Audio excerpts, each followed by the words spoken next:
All right, welcome back to the Elias Makos Show. In the third hour of the program, or with you until noon, we begin this hour of the show talking about Airbnb. Have you used Airbnb recently? By the way, if you have, send me a text message, 514-790-0800. I'd love for you to review Airbnb and how the experience has been. Many people are complaining now. Excessive fees on the service, bad customer service.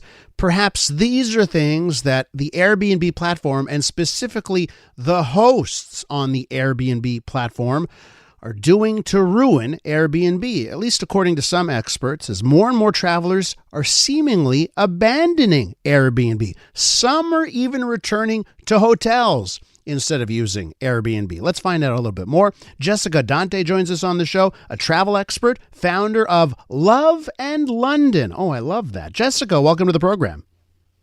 Hello, thank you for having me. So let's talk, and I've got experiences. I could go on forever, but why don't you tell me from your perspective here? What are we seeing on a platform that's now mature? This isn't 10 years ago. This is a mature platform. How's Airbnb doing?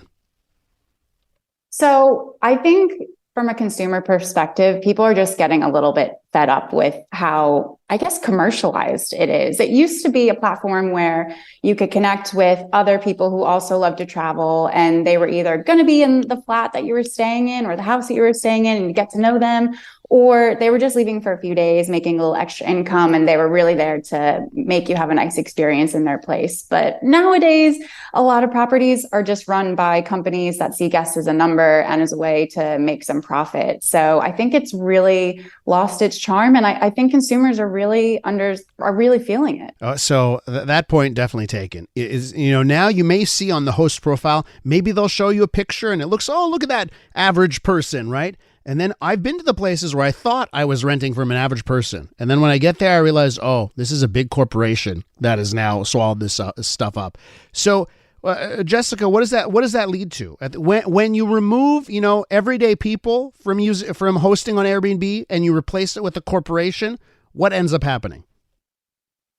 It ends up just being a profit center, and then consumers feel it. So it's actually what we're seeing at Love in London. And also personally for me is I'm going back to hotels because I feel like I get much better service there. I don't have to do my own chores, which I think is really great if I'm paying to stay Yes. somewhere.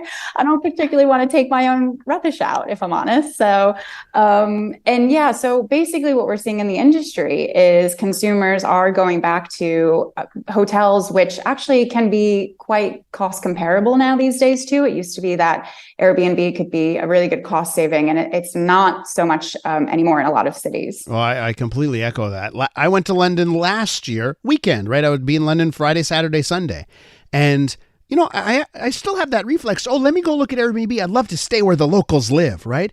And I went and looked. The prices were insane. Ended up at a hotel that was lower in price. And, at the same time, there's a sigh of relief that the sheets will be cleaned, like all of the towels will be there, that kind of stuff. So what is Airbnb, the platform? They must be seeing this as well. They must be seeing customers that aren't as satisfied. Are they doing anything about it? Yes. So they, if they're doing anything about it, I mean, that's kind of questionable. They have brought in some things where they're trying to be more transparent on the fees that you're going to pay. So you actually will see them laid out much earlier than you used to in the process of booking, which I think that's really good. They also make hosts, or they require hosts, not that all of them do it, to lay out what rules they have, what kind of cleaning they expect you to do. But it's, I read recently that their earnings are down. I think they're something like 15% recently. The stock is down as well. So they are definitely, they know that this is happening, and I think we'll see more changes coming in, but I don't know how much it's really going to change consumer taste if it's already going in that direction. We're with Jessica Dante, a travel expert, the founder of Love and London. Go check out that website, by the way. loveandlondon.com is Jessica's website. So what about the hotel side of things? Are they fighting back? Are we seeing hotels actively go after the people they lost Airbnbs? A lot of them don't have to, but yes, we're also seeing an insurgence of things called apart hotels, which are basically a combination of a hotel and but you're renting a room that's set up more like an apartment. I actually personally prefer to stay at an apart hotel. Sometimes you can get a really good price because they do less frequent cleaning, but they still can come and clean up for you.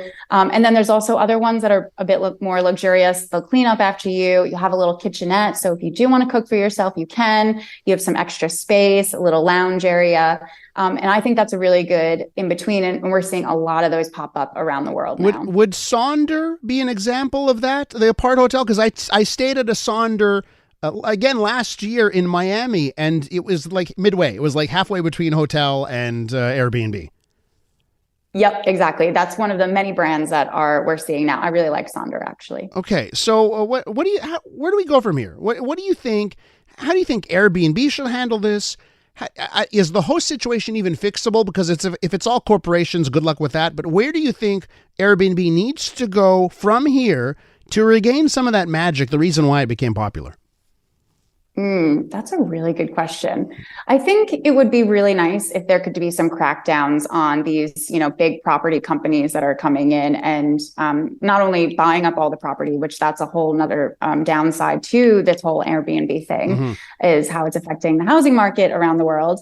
But also if they could just crack down on the types of customer service that they provide. And I think actually that works the same way for smaller hosts too. Maybe give some kind of, here's how you can make sure your guests are happy and how you can be more upfront and transparent with them. I think there's a lot of problems with property owners who are putting cameras in their properties. I think there needs to be a big crackdown on that and a lot more transparency in how they're handling that, because I know people are not booking specifically for reasons like that, including myself. So I think there just needs to be a lot more regulation from Airbnb on who's allowed to host properties and also when they get taken off if there's a problem. Jessica, are there any upstarts trying to do that? Like, now, again, it's always reflex, right? You open up your smartphone, oh, Airbnb is right there. You tap on it. But are there any upstarts, maybe apps that we should be downloading that are trying to get back to that, the old school Airbnb experience that maybe our listeners should be looking at? Yeah, I think there are a few with varying degrees of success. I just think that a really good thing that people can do, consumers, is just have also a think about the different options that you have, even in terms of like house sitting. There's a few house sitting websites where you can actually end up staying in a house or a flat for free if you take care of the homeowner's cats.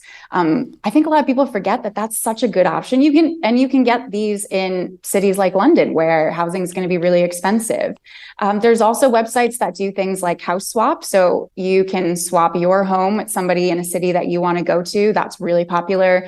You can just Google that. There's quite a few really good platforms that do that. And also just asking around. I mean, personally for me, I'll ask friends of friends if they have know people in certain cities that would be willing to let me pay them some cash. And, it's a friend of a friend, so it's safe. And they're going to be away anyway, so they'll get some money out of it and I'll take care of the place. And that actually works out really well too. I had friends that went to Portugal for 3 weeks. They used one of those house swap websites where they let someone stay in their place in Montreal. They stayed at a place in Portugal. It was big enough for a family. And they can't speak, they love it. They just speak so highly of the experience there. A lot of options. Jessica, listen, thank you so much for joining us this morning. Thanks for having me. Jessica Dante right there, travel expert and the founder of loveandlondon.com.